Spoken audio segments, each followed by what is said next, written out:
नमस्कार दोस्तों, KBC classes पर आपका स्वागत है। आज का टॉपिक होगा अपने राजस्थान के प्रमुख किसान आंदोलन।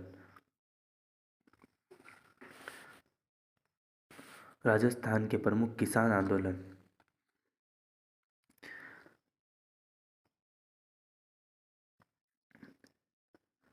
राजस्थान के प्रमुख किसान, आज का टॉपिक हो जाएगा अपने राजस्थान के प्रमुख किसान आंदोलन। यदि हमारा वीडियो आपको अच्छा लगे तो हमारे चैनल को सब्सक्राइब जरूर करें। प्रमुख कारण मतलब हमारे राजस्थान में कई किसान आंदोलन हुए। बिजोलिया, बेगू, कई प्रकार के किसान आंदोलन हुए थे। इन किसान आंदोलन होने का कारण क्या है? कुछ न कुछ तो कारण रहा होगा, इसलिए आंदोलन होते, बाकी आंदोलन नहीं होते हैं। तो प्रमुख कारण में पहला कारण हो जाएगा इसका क्या है? पहला कारण क्या है? लगान।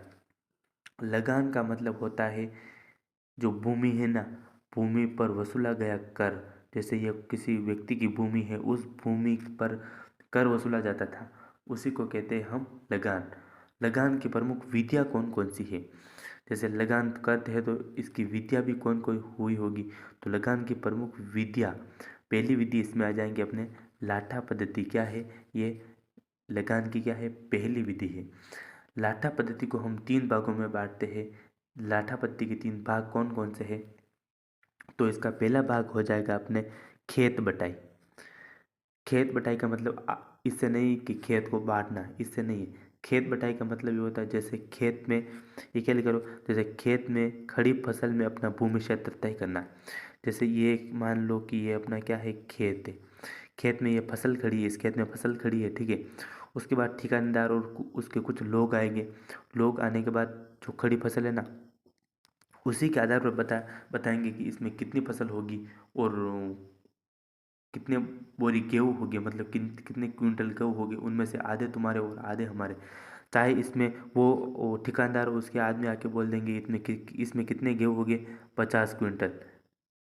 उसके बाद चाहे किसान के चाहे 40 क्विंटल ही गेहूँ क्यों न हो, उसको आधा 20-25 क्विंटल तो ठेकेदार को देना ही होगा। इस ये आती है अपने खेत बटाई। खेत में जो खड़ी फसल है ना, उसका भूमि क्षेत्र तय करना, ठीक है। उसके बाद लंक बटाई क्या होता है? लंक बटाई का मतलब ये होता है कि हमारे खेत में जो किसान है वो तो जानते होगी कि हमारे खेत में जो फसल होती है ना, उसको हम पहले क्या करते थे, काट देते। फसल को, ये खेत है, खेत में इस फसल को काटने के बाद एक जगह क्या कहते हैं, पुलियों को एक जगह इकट्ठी कर देते हैं। उसी को क्या कहते हैं, लंक बटाई। उसके बाद आती है रास बटाई।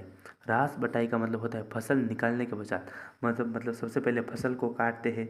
काटने के बाद क्या किया जाता है, काटने के बाद पुली को एकत्रित किया जाता है। पुली को एकत्रित करने के बाद क्या करते हैं, हम थ्रेशर को मंगवाते हैं। थ्रेशर को मंगवाने के बाद क्या किया जाता है, उस फसल होती है ना, उसको थ्रेशर से निकालने के बाद जो उसमें से गेहूँ वो निकलता है ना, जैसे कोई सी भी फसल हो, उसको निकलने के बाद मतलब उसको लास्ट यदि कोई हो तो वो होता फसल को मतलब थ्रेशिंग करना, उसी को क्या कहते हैं, रास बटाई।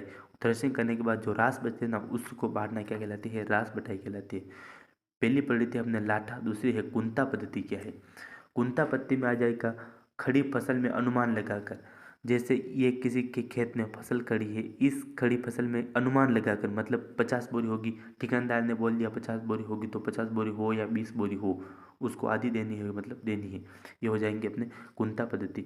इजारा पद्धति, इजारे में होता है जैसे लगान वसूलने होती है ना, वो ठेका प्रणाली। जैसे ये किसी का खेत है, इस खेत को हमने 2,000 रुपये या 2500 रुपये, कितने भी रुपये में क्या लिया, ठेके में ले लिया। इसके बाद जो ठेकेदार होता है ना, वो चाहे इसमें 10,000 का कमाए या 20,000 का कमाए, उसको ठेके में ले लिया उसको, इसका मतलब उसको कितने देने हैं, 2,000 रुपये देने हैं। उसके बाद मुकाता, मुकाता क्या हो जाए, लगान वसूलना है तो नकद विधि, मतलब नकद पैसे, नकद पैसे। बीज ब्रांड, उसके बाद बीज ब्रांड में हो बीज की मात्रा, मतलब जैसे ये किसी का खेत 1 बीघा खेत है, ठीक है, इसमें बीज कितना डाला है, मतलब बीज पढ़ते हैं हम 37-65, गेहूँ का बीज होता है 37-65, कई प्रकार के बीज ब्रांड होते हैं। उसी के बीज के आधार पर ये बोलता है, बीज जैसा बीज डालेंगे वैसी फसल होंगी। उसी के आधार पर क्या, इस बीज के मात्रा के आधार पर भी वसूला जाता है, उसको कहते हैं हम बीज ब्रांड। उसके बाद आती है, पहली हुई थी लाठा, लगान हुई थी, लगान के बाद दूसरी आती है अपने लाग बाग। क्या है लाग बाग में? पहले आ जाएंगे सेंगटी। सेंगटी का मतलब होता है जैसे पशु के क्रय विक्रय हेतु वसूली की लाग।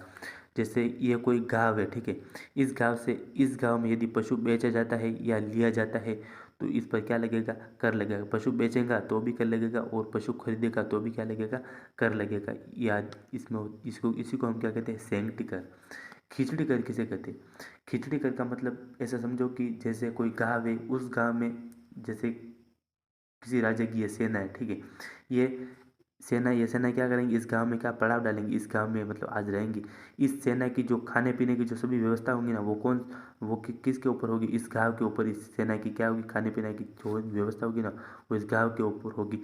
इसी को हम क्या कहते हैं, खिचड़ी करी, इसी को कहते हैं। उसके बाद आता है कासा। कासा का मतलब होता है मृत्यु भोज।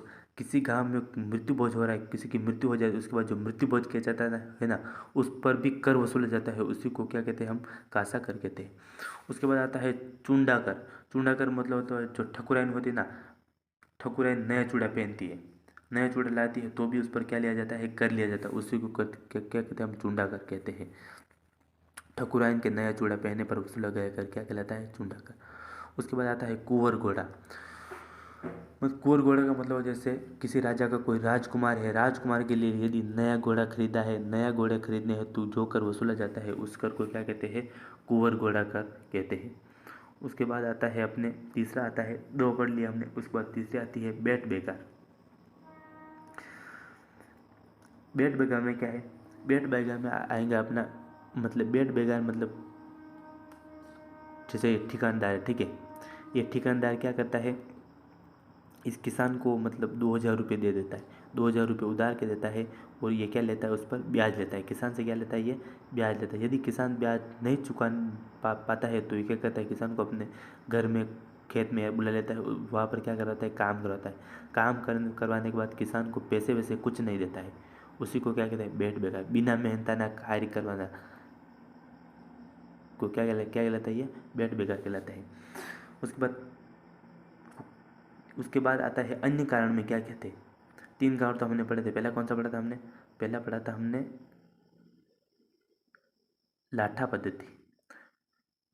पहला कारण आ जाएगा अपना लगान, लगान में आ जाएगा लाठा पद्धति पढ़ी। लाठा पद्धति के बाद दूसरा पढ़ा था हमने लाग बाग। लाग बाग के बाद तीसरा पढ़ा था हमने बेट बेकार। बेट बेकार के बाद पढ़ेंगे अन्य कारण क्या कहते हैं। अन्य कारण ये थे कि जो राजा थे ना, राजा मतलब जो ठिकानदार था ना, राजा ठिकानदार से वसूल जाने वाली करों का भार, मतलब जैसे समझो कि ये राजा है, ठीक है, राजा ने किस पर कर लगाया, ठिकानदार पर। राजा भी ठिकानदार से क्या लेता था, कर लेता था, ठीक है। ठिकानदार ने क्या किया, जो वो कर था ना, वो सीधा किस पर डाल दिया था, जनता पर डाल दिया। मतलब ये राजा इससे कर लेगा तो इसने किस पर डाल दिया, जनता पर। मैं इसको कोई जोर नहीं आ रहा, डायरेक्ट कर ये इसे ले रहा है, वापस ये किसको दे रहा है, इनको दे रहा है। ये आता है अपने इसमें अन्य कारण में। ये था राजाओं द्वारा ठिकानदार से वसूले जाने वाले कर का भार ठिकानेदार द्वारा सीधा किस पर डाल देना, जनता पर डाल देना। दूसरा कारण क्या था, दूसरा कारण यह था कि जो 19वीं तथा 20वीं सदी में जो राजा थे ना, उनका प्रभाव क्या था, कम हो रहा था। क्यों हो रहा था कम, क्योंकि वहाँ पर अंग्रेज आए हुए थे, वो अंग्रेजों की तरफ लगे हुए थे। उसी कारण जो ठिकानदार थे ना, ठिकानदार ने क्या किया, जो किसान थे ना, किसानों पर दमन करनी थी, मतलब उन पर अत्याचार करने शुरू कर दिए थे। वो भी अन्य कारण में आ जाता है 19-20वीं सदी वाला। उसके बाद जो राजा थे ना, राजा द्वारा ठिकानदार से वसूला गया कर कौन कौन से, तो ऊपर हमने पढ़ा था ना, राजा भी ठिकानदार से कर वसूल था, ये अन्य कारण में पढ़ा था। नीचे आया कि राजा द्वारा ठिकानदार से वसूला गया कर, जो राजा थे ना, वो ठिकानदार से कौन कौन से कर वसूलते थे। तो इसमें पहला कर आ जाएगा अपने चक्री कर। चक्री नहीं, इसको कहते हैं चाकरी, चाकरी कर कहते हैं इसको। युद्ध के समय मतलब राजा कहीं पर युद्ध करने जा रहा है, तो युद्ध के समय जो ठिकानदार था ना, ठिकानदार को राजा को क्या करनी है, धन और सेना की दोनों की क्या क्या देनी है, सहायता देनी है। इसी को हम क्या कहते हैं, चाकरी कर कहते हैं। चाकरी करने का मतलब ये होता है कि युद्ध के समय राजा को धन राशि व सेना सहित क्या देना, सहायता देना। दूसरा कर है छुछुंद कर। क्या है, छछुंद नहीं, छुछुंद कर है। छुछुंद कर में आ जाएगा ठिकानेदार था ना, ठिकानदार द्वारा किसी कारणवश, मतलब ये ठिकानेदार है, ठिकानदार किसी कारणवश क्या करता है, राज दरबार में उपस्थित नहीं हो पाता है, मतलब ठिकानदार के घर में मृत्यु हो गई, किसी के मतलब अर्जेंट कुछ काम था, तो ठिकानदार क्या हुआ, उपस्थित नहीं हो पाया, तो राजा उसको दूसरे ने बोलेगा चल निकाल कर निकाल तू। उसी को हम क्या कहते हैं, छुछुंद कर कहते हैं। उसके बाद आता है न्योता ब्रांड। न्योता ब्रांड का मतलब होता है जो कोई ठिकानेदार, ठीक है, ठिकानेदार की बेटी या बेटे का क्या है, शादी है, ठिकानेदार की बेटी या बेटे की शादी में राजा को कर देना पड़ता था, जो वहाँ का राजा होता था उनको क्या देना पड़ता कर, उसी को कहते हैं न्योता ब्रांड। ये कुछ कारण थे। उस कारण के बाद पहला किसान आंदोलन हमारा हो जाता है बिजोलिया किसान आंदोलन। कौन सा किसान आंदोलन है पहला हमारा, बिजोलिया किसान आंदोलन। बिजोलिया किसान आंदोलन पढ़ने से पहले हमको ये पता होना चाहिए कि बिजोलिया कहाँ पड़ता है। तो हमारा बिजोलिया किसान आंदोलन, बिजोलिया कहाँ पड़ता है, अपने भीलवाड़ा में। बिजोलिया भीलवाड़ा में पड़ता है। तो बिजोलिया, इसका प्राचीन नाम भी कुछ न कुछ हुआ होगा, तो इसका प्राचीन नाम क्या है, इसका प्राचीन नाम है विजयवल्ली। किसका प्राचीन नाम है, विजयवल्ली। बिजोलिया का प्राचीन नाम क्या है, विजयवल्ली। जो बिजोलिया है ना, बिजोलिया जैसे देखो आप, एक तो पता है अपने भैंसोड़गढ़, भैंसोड़गढ़ नाम सुना होगा आपने, भैंसोड़गढ़। भैंसोड़गढ़ तथा जो हमने बिजोलिया है ना, भैंसोड़गढ़ तथा बिजोलिया के जो बीच का जो भाग होता है ना, उसी को क्या कहते हैं, हम ऊपर माल कहते हैं। यहाँ पर लिखा इसे, इस बिजोलिया को क्या कहते हैं, ऊपर माल कहते हैं। बिजोलिया तथा भैंसोड़गढ़ के बीच के भाग को ऊपर माल कहते हैं, लेकिन इसमें बिजोलिया लिख रखा है। तो आपको याद रखना किसको कहते हैं, बिजोलिया तथा जो चित्तौड़गढ़ है ना, बिजोलिया तथा अपने जो भैंसोड़गढ़ कहाँ पड़ता है, चित्तौड़गढ़ के जो बीच का भाग है उसको कहते हैं ऊपर माल। मेवाड़ राज्य में प्रथम श्रेणी का ठिकाना बिजोलिया किसके अंतर्गत आता था, मेवाड़ राज्य के अंतर्गत प्रथम श्रेणी का ठिकाना यदि कोई था तो वो था अपने बिजोलिया। बिजोलिया ठिकाने के संस्थापक कौन थे, संस्थापक थे अशोक परमार। अशोक परमार जो हमारा, आपने नाम सुना होगा, मेवाड़ में एक फिर राजा हुए थे, राणा सांगा। कौन हुए थे, राणा सांगा। राणा सांगा ने क्या किया, अशोक परमार को सुपुर्द किया था। ये बात याद रखना कि अशोक परमार कहाँ के थे, अशोक परमार थे अपने जगनेर, नाम सुना आपने, जगनेर। जगनेर भरतपुर में पड़ता है, वहाँ के थे अपने अशोक परमार। कहाँ के थे, अशोक जगनेर भरतपुर के थे। उसके बाद ठिकानेदार था ना, वो परमार वंश था। ये बहुत इंपॉर्टेंट है, परमार वंश बहुत इंपॉर्टेंट क्यों है, क्योंकि कई लोगों को ऐसा लगता है कि जो बिजोलिया है ना वो मेवाड़ के अधीन आता है, और मेवाड़ क्या है, मेवाड़ में सिसोदिया है। तो कई लोग सिसोदिया, ये प्रश्न कई बार पूछा हुआ है, सिसोदिया राइट करके मत आना। सिसोदिया मतलब मेवाड़ में पूछे तो सिसोदिया है, लेकिन पूछ ले बिजोलिया ठिकाने के जो है ना वो मतलब कौन से, तो परमार वंश है। बिजोलिया में कौन सा वंश है, परमार वंश। कई बार ये प्रश्न पूछा हुआ है, लेकिन लोग क्या करके आ जाते, सिसोदिया करके आ जाते। बिजोलिया मेवाड़ में आता है, मेवाड़ में आता है, लेकिन बिजोलिया में जो वंश है ना वो परमार वंश है। बिजोलिया में कुल गाँव कितने थे, तो बिजोलिया में कुल 83 गाँव थे। कितने, 83। कोई कहता है 83 है, कोई कहता है 96 गाँव है, छोटे मोटे हो गए 83। आंदोलन के प्रमुख कारण क्या थे, बिजोलिया में जो आंदोलन हुआ इसके कुछ न कुछ कारण रहा होगा। तो प्रमुख कारण था 84 प्रकार के, तो यहाँ पर थे कर। 84 प्रकार के यहाँ पर क्या थे, कर। और 74 क्या थी, लाख बाग 74 थी। ये आंदोलन 1857 से 1941 सर्वाधिक लंबे अवधि तक, मतलब ये 41 वर्ष तक चला था। कितने वर्ष तक चला था ये, 41 वर्ष तक ये आंदोलन चला था, अपने बिजोली आंदोलन। ये आंदोलन चला ना, ये मेवाड़ हमने पढ़ा था, ये किस में आता है, मेवाड़ में आता है। तो मेवाड़ में कौन थे, मतलब मेवाड़ के महाराणा इस समय कौन थे, तो महाराणा फतेह सिंह जी थे। इनके समय कौन थे, महाराणा फतेह सिंह जी। आंदोलन के समय बिजोलिया का ठिकानेदार कौन था, तो बिजोलिया का ठिकानेदार था अपने कृष्ण सिंह। कौन था, कृष्ण सिंह। कृष्ण सिंह के पिताजी का नाम था अपने गोविंद सिंह। कृष्ण सिंह किसका पुत्र था, गोविंद सिंह। और बिजोलिया के ठिकानेदार कौन थे, अपने कृष्ण सिंह बिजोलिया के ठिकानेदार थे। और मेवाड़ के महाराणा कौन थे, फतेह सिंह जी मेवाड़ के महाराणा थे। उसके बाद आता है आंदोलन की शुरुआत कहाँ से होती है। आंदोलन की शुरुआत होती है अपने गिरधारीपुरा गांव। बिजोलिया में एक गांव पड़ता है गिरधारीपुरा गांव। वहाँ पर क्या होता है, एक व्यक्ति थे, उनकी डेथ हो रखी थी, मतलब गंगाराम जी धाकड़ नाम करके कुछ व्यक्ति थे, कोई व्यक्ति था, उनकी क्या होती, डेथ हो गई थी वहाँ पर। उनके जो मृत्यु भोज होता ना, तो मृत्यु भोज हो रहा था वहाँ पर, मतलब धाकड़ जाति के किसान अधिक थे। कौन सी जाति के थे, धाकड़ जाति। गंगाराम जी कौन है, धाकड़ है, तो किसान किस जाति के हो गए, धाकड़ जाति के अधिक हो गए। इस किसान आंदोलन में पूछे जाएंगे सर्वाधिक किसान किस आंदोलन किस जाति के थे, तो मतलब अपने किस जाति के थे, ठाकर जाति के थे। बिजोलिया किसान आंदोलन देश का प्रथम संगठित किसान आंदोलन यदि कोई है तो वो है अपने बिजोलिया किसान आंदोलन। संगठित का मतलब होता है कि सबसे ज़्यादा लोग यदि किस आंदोलन में संगठित हुए तो वो था बिजोलिया। आंदोलन 3 चरणों में हुआ। जो बिजोलिया किसान आंदोलन था ना, वो कितने चरणों में हुआ? बिजोलिया किसान आंदोलन 3 चरणों में हुआ था। कौन कौन सा चरण? पहला चरण पढ़ेंगे हम। पहला चरण में नेता भी पढ़ेंगे। पहले चरण में पहला चरण कब शुरू हुआ, कब खत्म हुआ? प्रथम चरण 1897 से 1916 तक। 1897 में शुरू हुआ और 1916 इसका लास्ट डे था, मतलब 1916 में क्या हुआ, खत्म हुआ। तो ये चरण पहला चरण था। तो इसमें नेता कौन कौन होंगे? तो नेता पढ़ेंगे हमने। पहले आ जाएंगे नानजी पटेल, दूसरे आ जाएंगे ठाकरे पटेल, तीसरे आ जाएंगे साधु सीताराम दास, चौथे आ जाएंगे ब्रह्मदेव और पांचवें नेता थे फतेहकरण चारण। टोटल कितने नेता थे? 5। कौन कौन थे? नानजी पटेल, ठाकरे पटेल, साधु सीताराम दास, ब्रह्मदेव, फतेहकरण चारण। उसके बाद हमने पता यहाँ पर ठिकानेदार थे कृष्ण सिंह। कौन थे? कृष्ण। 2 व्यक्ति थे, नानजी पटेल तथा ठाकरे पटेल। इन्होंने क्या किया? जो कृष्ण सिंह थे ना, इनके विरुद्ध ये मेवाड़ महाराणा से मिले। मतलब विरुद्ध क्यों गए थे? क्योंकि किसानों पर इनकी मर्जी आई जो कर लगा रहे थे। लाख बाग कितनी 84 प्रकार की लाख बाग 83 प्रकार के बाग लगा रखे थे।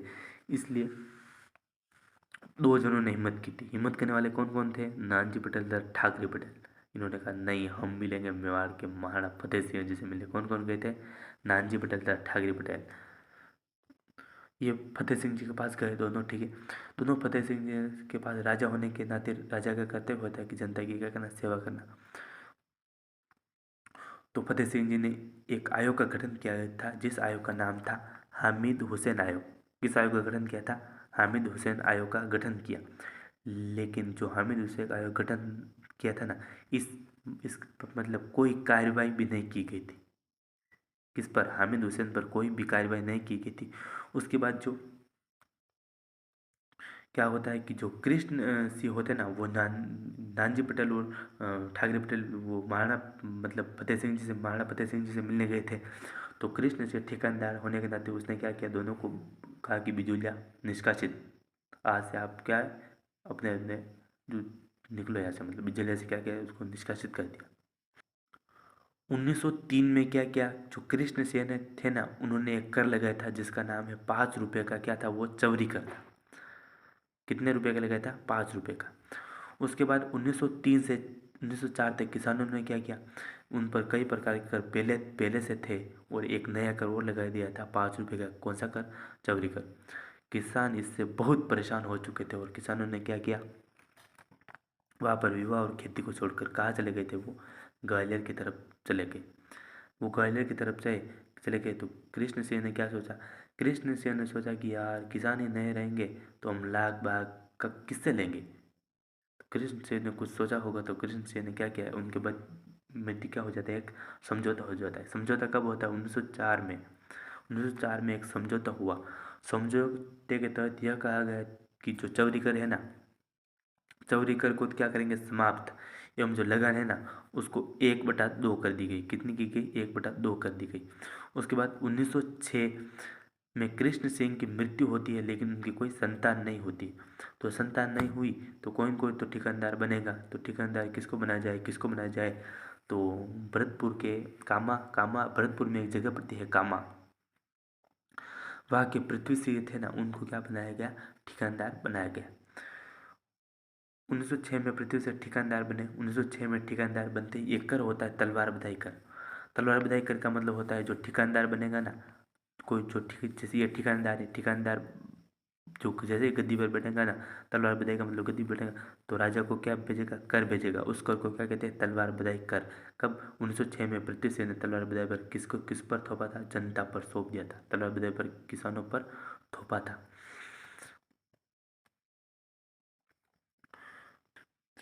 उसके बाद 1914 में क्या होता है? पृथ्वी सिंह थे ना, उनकी क्या हो जाती है? मृत्यु हो जाती है।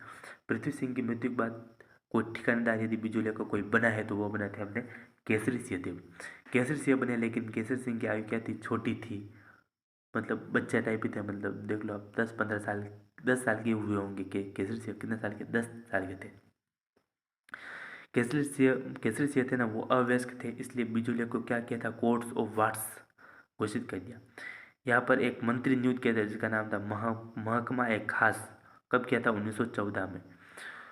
महकमा एक खास ने क्या किया, मुस्फिर बनाया था अपने अमर सिंह राणावत को, और उप मुस्फिर बनाया था अपने डूंगर सिंह भाटी को बनाया था, ठीक है। उसके बाद जो अमर सिंह मुस्फिर, डूंगर सिंह भाटी उप मुस्फिर, दोनों ने क्या किया, फतेह सिंह ने जो आदेश दिया उसके अनुसार लाख बाग और रियायतों ने क्या किया, रियायतों में इन दोनों ने क्या किया, प्रावधान किया, ठीक है। बिजोलिया के कामदार कौन थे, हीरालाल, वो फौजदार थे अपने तेज सिंह और कामलाल थे हीरालाल, और फौजदार तेज सिंह ने क्या किया, इन रियायतों पर केसरी सिंह, हीरालाल और फौजदार ने ये कहा, मतलब आप ऐसे समझो कि जब तक केसरी सिंह क्या बड़े नहीं होगा तब तक क्या होगा, इन पर सब पर रोक लगा दी गई थी, ठीक है। 1916 में विजय सिंह पथिक का आगमन होता है। 1916 से दूसरा चरण शुरू हो जाता है। कौन सा चरण शुरू होता है, 1916 से दूसरा चरण शुरू कब होता है, 1916 से दूसरा चरण शुरू हो जाता है। धन्यवाद, ये हम कल पढ़ेंगे। हमारे चैनल को